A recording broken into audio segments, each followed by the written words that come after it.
Hey, world, we are back in the studio. No more Zoom calls. Let's go. The best duo since Kobe and Shaq, man. We are here in the building with Don't At Me with Michael and Alex. I know you're going to love it. You loved us so far. You got to love us even more. We're back in the studio. Michael the PG God, here. Man. What's up, Alex? What's up, ladies and gentlemen? We are back. This is the latest episode of Don't At Me. We are Don't back. at me, baby. We are in the studio, so everyone out there right now, please be sure that you're wearing your mask still, that you're still washing your hands, you're keeping everything safe, as well as to all the protesters who are doing a great job out there. Please also wash your hands, wear your masks, stay safe, and fight the powers that be. Exactly. And you know, fight the power. And you know what talking about fight the power leads to? What's that? People making change. And you know the biggest change that's come in recent days? Before we get to that, we just we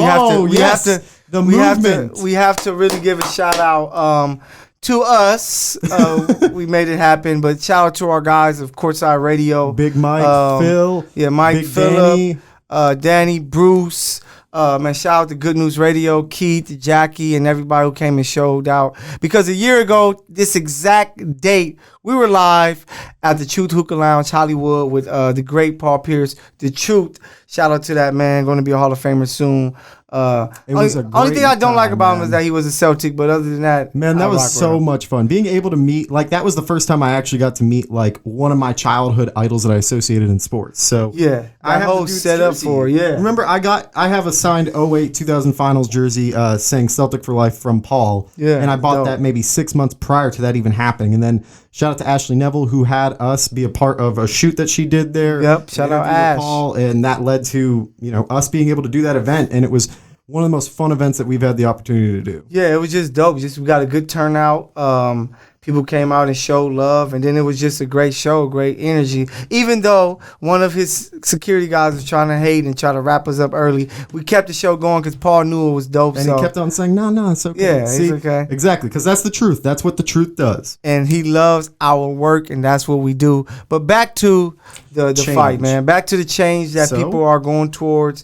And we see that now. We see it. Yeah. The change is happening. The first big change to occur was with NASCAR. Man, shout out to Bubba Wallace for standing up and being the face of that move. Like, if you think about NASCAR, the history of it, the Confederate flag has always been a mainstay. Yeah. You know, it's always been a mainstay. It's a lot of races out in the South, and the fact that he used his power to remove something that stands for something that's so like racist and that stands for hate. Yeah, for hate. And it's just, man, shout out to that man. I gotta give my it's a lot of bravery to be able to do that. Yeah, and it shows in that sport. Yeah, and it's proof that when we always talk about how one person can't make a difference, that's the literal showcase of what one individual's impact on a sport and in society can have. You know Big Sean song? Big Sean song? Yeah. Which one? One man can change the world. One man can change the world. And that's what happened. That's what he's doing. And I think that, man, he's doing a great job. NASCAR is doing a great job backing him. They took a short amount of time. It took, 4 days for them to respond and act and actually stand up. And we're talking including the drivers standing with Bubba Wallace. Yeah, true. It took 4 days. Yeah. And how long did it take the NFL? 4 years practically for them to actually say that they were wrong about Kaepernick. And they still haven't apologized. And stand against it. And also, let's not forget, the only reason that they actually said that they were wrong is because Mahomes posted that video saying that racism shout out to wrong. Michael Thomas for setting it up, and shout out to the new face of the NFL, Patrick Mahomes, Super Bowl MVP, for joining that. And it put that pressure on the NFL, and that's why the power of the athlete today is so much bigger than it's ever been before. Ever. Yeah, because of social media. These guys are so popular, not only in the country, around the world, that, man, they have the power to control. Look at like a guy like LeBron. Look at what Cap did to bring that much attention. Yeah. And now you have a guy like Bubba Wallace who's changing NASCAR daily. And then you have the best player, I believe, in the NFL, Patrick Mahomes, standing out, stepping up, and using his platform for change. And I just think that, shout out, rest in peace, Muhammad Ali, because it started with guys like him, Kareem, Bill Russell, Jim Brown. But now with the platform being so much bigger, with social media, with shoe deals, with the money that these guys are making, they're taking the power into their own hands. Yes. The only the only point that I think we need to have with this Bubba Wallace situation going forward now, I'm loving what NASCAR is doing, but they need to figure out who put that noose in his locker area. Yes. Because we already heard the stories. NASCAR lets only a select few individuals into those areas. So it's not like if NASCAR was running normally where you could have fans potentially getting into that area. Security is tight. Nobody's there other than the drivers and their teams, which means someone on someone's team went out of their way to do that. And that is disgusting and despicable. And they owe it not only to the black community, but also to Bubba Wallace as a whole and to the sport's credibility as a whole to find the culprit that did this and actually bring him to justice. No, because that's not something that can go around and stand. You can't wipe this away. This isn't the Jeffrey Epstein trial where you can have someone mysteriously die and everything's done. No, we need a face. We need a name. We need why, and we need to put them out there so they know that will not stand in NASCAR or any other sports league, period. And it's just, it has to be solved, and it's going to change because, man, Bubba, like, if you saw the latest a race that they had at Talladega, man, there was so many black fans there, which, you usually don't see. Like, I was able to go to a NASCAR event they have like in the Pomona area out here in LA. I'm sure that's different though because you're still at least in the LA area. No, so no matter what, you're. But even there, it wasn't pot. Too many black faces there. Yeah. But now you're probably going to see more just to support Bubba, and I just think it's something that NASCAR needed, and it's just something that the sports game needed with what's going on in this world. Of all sports to have that happen with, I think NASCAR was the most unexpected. Yes. But I think that's exactly why it's the most impactful. Because of the history, the synonymous tones that you have with the Confederate flag, and also with NASCAR as a whole, and racism being amongst all of this area, shrouding a cloud over all of it. This was the sport that no one really expected to have that big of an impact, and we're hearing it everywhere now. I had no idea. Yeah, we're hearing people say, "Wow, that was awesome. I'm now going to watch NASCAR." Yeah, I will actively go out of my way to watch NASCAR now as an individual to support what they are standing for, support Bubba Wallace for sure, but. They're gaining fans, they're gaining traction, and the biggest part is they are the most unexpected people to do this change at a time where you didn't expect sports to react that hard. And don't get me wrong, you don't see Confederate flags flying at NFL games, at baseball games. I mean, I don't know that for a fact, but you don't hear about that being as synonymous with those sports as NASCAR. And it's just such a big time move to NASCAR. Like you said, it's just a great push for them. Hopefully it helps with their numbers and more people get involved. Like I grew up watching, like, you knew who Jeff Gordon was, Jimmy everyone Johnson. Everyone knows the name, Dale Earnhardt. And living in Kentucky, everyone knows Dale Earnhardt and Dale Earnhardt Jr. Facts, Dale Jr. Those are names that you basically recite. Like Joey Logano. They have a place at the table. Mm-hmm. But now you're intrigued into it as a African American because it's like now I can feel like I'm a part of it. You know what I'm saying? They're gonna do more. They had cars with Black Lives Matter on it, so you root for what you agree with. You think about music artists, you like who you agree with. While we're talking about this, I gotta find something real quick. Do you remember that NASCAR driver that retired over them not allowing? Oh yeah, the guy that has as many wins as me and you combined. Guarantee you, I have more wins than him. Period. So Ray Ciccarelli. Forgive me for mispronouncing that. Ray Ciccarelli, I'm assuming is the pronunciation of his name. He said that his NASCAR career is now over and posted on Facebook because he does not believe in kneeling during anthem nor taking people right to fly whatever flag they love. And you know how much bullshit that is? Yeah, I'm sorry. We're just going to call it out. You're a no-name person with a no-name platform during a time period where change is very much inevitable, and one, you should accept it, and two, not have an issue with it. Or at least learn about it before you just make this abrupt decision. Like, at least have us a real reason to talk about. Like, for those people who sit down at the table and be willing to talk. People who had to BS about Caps and him kneeling, at least some of them, I guess, tried to search up information about it, but it was clearly wrong. Like, I don't see the issue with kneeling during the national anthem. Like, you kneel and you kneel and pray and talk to God.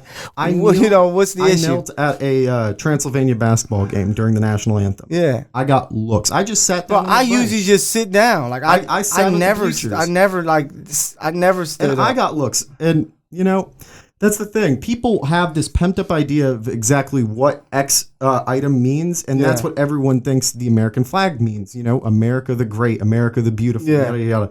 Take a look at your country, realize what's going on. We had a man that people forget about was conducting a major sex trafficking ring and supposedly committed suicide with Jeffrey Epstein, which he did not commit suicide. Yes. You're ignorant to the fact that racism is occurring every day in this country, both in the business sector and everywhere else. Business in particular is also preventing people of minority backgrounds from elevating themselves, getting to a higher place. You see nepotism everywhere. Like, open your eyes, take off the glasses, see reality for what it is. Nothing is what it seems. Just like everyone says, when you wear a rose-colored type of glasses, lenses in particular, nothing is rosy once you take it off. You see the nitty and gritty. No, and that's just what it is. And shout out to these athletes who are using their voices, their power, their names, their money to make change. What was LeBron got Pat Mahomes to join in? Yes, the more than a vote. More than a vote, to let people know to go out and vote. And we need that. Yeah, we need it. Yeah, we need it because we can go to the polls, and it's not just for the president. It's for wherever you're living to change your county to be the way that you want it to be. You want the representation that you want. And Dave Chappelle said it best in 846. Did you watch it? Yeah, 846. Dope. He talked about shout out Dave, man. Yeah, Dave Chappelle, one of the realest comedians out there, always being very true about his views and being upfront and unapologetic, mind you.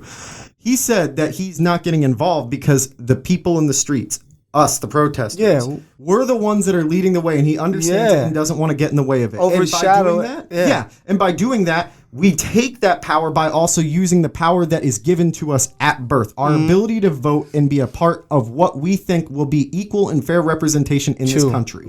People my age don't vote. People my age in the last election didn't want to vote because it was Trump, didn't want to vote because they didn't get their candidate in Bernie. People didn't want to vote because of Hillary Clinton, or people voted other ways because of which candidate they didn't like. Vote for who you like. You need to give us more people to vote for, not make it for. That's another conversation for another day. But people need to vote, regardless of your political opinion, because if you vote, we then, as a populace, can identify the areas that we're voting largely for Trump, whether or not in the next election he wins or loses. We can go to those areas and focus all of our power, time, and energy into helping those communities see that racism is very, very prevalent in their areas to change it. Yes, and that's the problem. We can go out and protest, and I love it. I've been protesting so many days because I believe that each presence out there makes a difference. 100%. And each one of those people have another career that hopefully that they're taking advantage of that to push forward.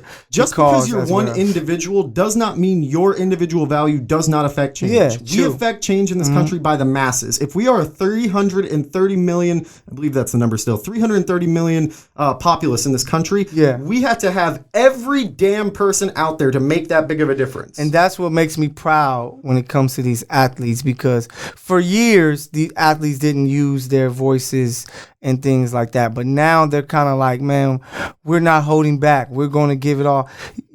Sometimes you have to sacrifice to make things happen. And when you're a guy like LeBron, Pat Mahomes, and those other big names, man, you can sacrifice because they can't turn away from you. You are the face. So believe in something, even if it means sacrificing everything. Exactly. And Kaepernick. Yeah, and that's why it's so important that they're doing. So big applause to these guys. I'm so happy.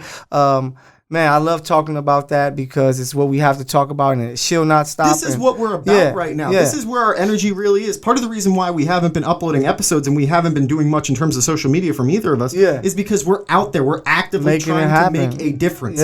Not everything needs to be posted on social media to make that change, but don't get me wrong, social media helps. My point being is that there is so much energy and time that you can utilize properly that being out there is one of those activities that everyone should be a part of if they truly believe that there needs to be change in this country. And before we switch gears to talk about this return of baseball, Juneteenth needs to become a national holiday. We need that. Hey, we're coming to you, Washington, D.C. We need to make that change. But the baseball season change coming. The season may actually come. 60-game season to be played. It's going to be very interesting. The players didn't sign off for it. on it, but like the MLB has a deal that they signed March 26th that they will be able to make the decision, and it looks like they're going to go with a 60-game season. How you feel about that, man? Every game's going to count. That's the thing. Finally, we're going to get accelerated baseball.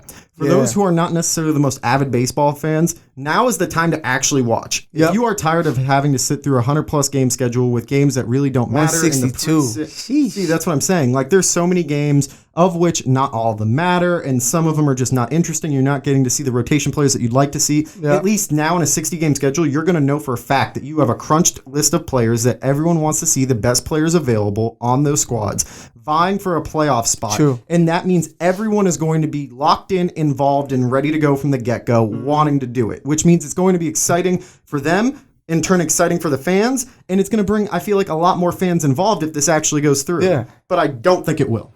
You don't think I think it will. The MLB has control, and the players have been saying, tell us when and tell us where, because they're ready to play. So if you want to come out here and play, make some money. A lot of it is about money, how much they're going to be 100%. paid. 100%. That's why this is an issue in the first place. But I don't know about you, but like, if I'm these players right now, and I have a giant paycheck coming my way, and I also recognize that there's still an epidemic going on. There's still a war on racism occurring. Because that's a lot of ancillary stuff that you have to try and do during that same time frame. But I think that they can kind of, especially baseball as a sport, that they need to, like NASCAR, take that step. You know, they do 100%. And show that so they can use it by playing these games and guys kneeling, and they wear the 42 on their jersey for Jackie Robinson on Jackie Robinson Day.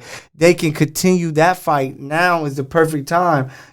So a lot of people want to see baseball. I want to see Mike Trout. It looks like the Angels may finally have a team to make it to the playoffs. So 60 games may be what they need. If they play 162, maybe they lose 100 and only win 60. But now all they got to do is get hot. But just to see baseball, because it's one of the major 3 leagues, and it will be exciting to see it happen. So I'm hoping that we get baseball. Have faith. I just don't have faith. Yeah, because look, man, we've heard baseball going back and forth from the get-go. And the first contract offer, the players literally looked, scoffed, and laughed at it. Yeah, I mean, true. And don't get me wrong, I want all sports to be pay them their money. That's how it is. Yeah, every player deserves to get paid. Just like we always hear about NBA players talk about, get your money, bro. You got to secure the bag. That's what you got to do. Straight cash, homie.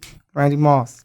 And then pull right, get the cell phone out, all of it. So look, I don't have faith. I hope it comes back. I want all the sports that are willing to come back, but at the end of the day, I think it's very important for us as fans and also as the business owners, even though I know on the business side of things it's almost non-acceptable, period. Even though it's a business, these players still have things on their mind outside of baseball. There's still a pandemic going on. Mm-hmm. It's their choice to play whether or not. Yeah. So they have to come together. So hopefully it happens. I would love to see some baseball. It'll be dope. But man, don't add me, Michael and Alex. We're here back in the studio. It looks beautiful. You guys are going to get a tour to see the whole entire look. I know you guys are going to love it. Some great art up. Like and subscribe to us on YouTube at Alex Himes. Check us out on social media at HimesLA everywhere for me, and Michael the PG pretty much everywhere for him as well. Yeah. And you can also find him on Facebook if you really want to stalk him at Michael Matthew. There we go. Please don't stalk me there. But so before we done, let's talk about the conspiracy hour. Bam. All right. So tell us, Himes. The New York Knicks, or the James Dolan screw-ups, are looking potentially to interview one Jason Kidd, one-time player of the New York Knicks. And what does Jason Kidd have in value? Other than the fact that he is a good head coach, actually. He gets his players' attention. He would knock a cup out of a hand to win. Exactly. He'd do anything he needs to win. That man has a great relationship with one Giannis Antetokounmpo. Yes. And that is the man that is now going to become the unicorn of free agency in a couple of years. Mm-hmm. And we've talked about this numerous times, whether or not Giannis will leave. We both have our own stances, right? Mm-hmm. But at the end of the day, the New York Knicks supposedly are interested in hiring Jason Kidd, not only because they think of him as a good coach, but they want to hire him to get his connection with Giannis, get that locked in, and potentially land him either in a trade with Milwaukee, which probably won't happen, or when he leaves in free agency potentially. So, Michael, with that noted, do you think that Jason Kidd's addition to the New York Knicks roster will land them one Giannis Antetokounmpo? It's so tough because for me, no one wants to play for James the trash man, Dolan. Like, he's a terrible owner. He just makes everything bad. Like, he was the last one to come out and make a comment when it came to the injustice going on. Like, he's just not a great dude. Kicked out Spike Lee. It's Spike Lee. He's the face of the Knicks pretty much these last 20 to 30 years, you know, along with Ewing and maybe Melo. But no, Spike Lee was he's the face. When you think about it, you show up as a player. I know you want to show up and you hope that he's there on the sideline. And they actually gave him a hard time. Dolan didn't step in. We were in the 60s and 70s, so we can't claim Willis Reed. What we know is what we see. And what we see is Spike Lee wearing orange and blue, unfortunately, to every Knicks game sitting courtside. And doing his thing and yelling and just being the great fan that he is. But I just don't know if anybody wants to play for Dolan.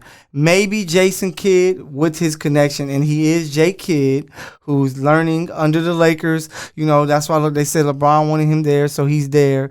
Maybe he may have a pull to make it happen, and they have a lot of young assets. Maybe, from what I heard from an insider, maybe, is that they may try to make a move for Dame. You know, if they can get a LaMelo and trade some young pieces to get Dame and try to get Giannis to build that team. And then you go, and then you in the East, it's Milwaukee. You get Giannis. Now they're disappeared. They become the Cavs. And then you have Boston. You have the Nets, Toronto, or maybe Philly. But you have Dame and Giannis. You're probably the best team in the East if you get the right pieces around them.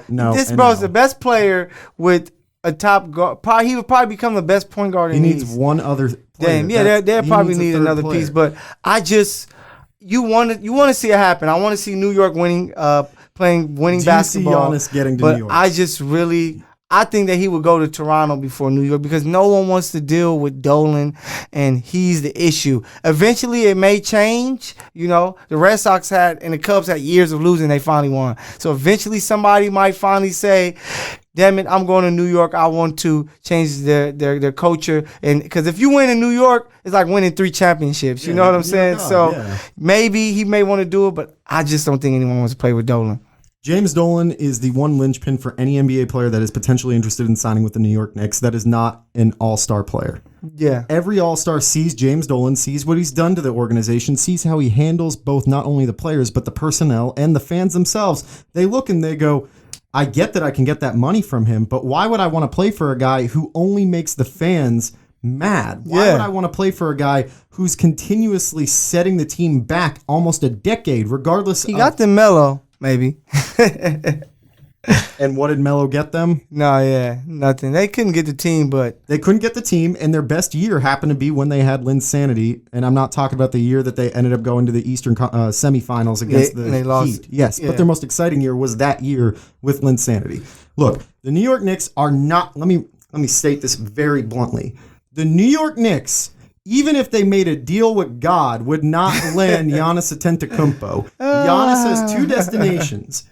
He's going to stay in Milwaukee, I think 100% for his career. He seems like one of those lifers that we very rarely see. Like that. The way he talks about the community, the way that he also goes out and he is also in the community too. Yeah. It seems like he's so embedded there that he's planted his roots too far down. You said 2 teams. I say 3. I say Toronto and maybe Golden State. Please don't put that juju out there. I'm just saying. Screw the Warriors. They'll take James Wiseman this year. Let him go. I'm just saying they may trade Clay. Then the third destination, of course, is Toronto because of his connection with.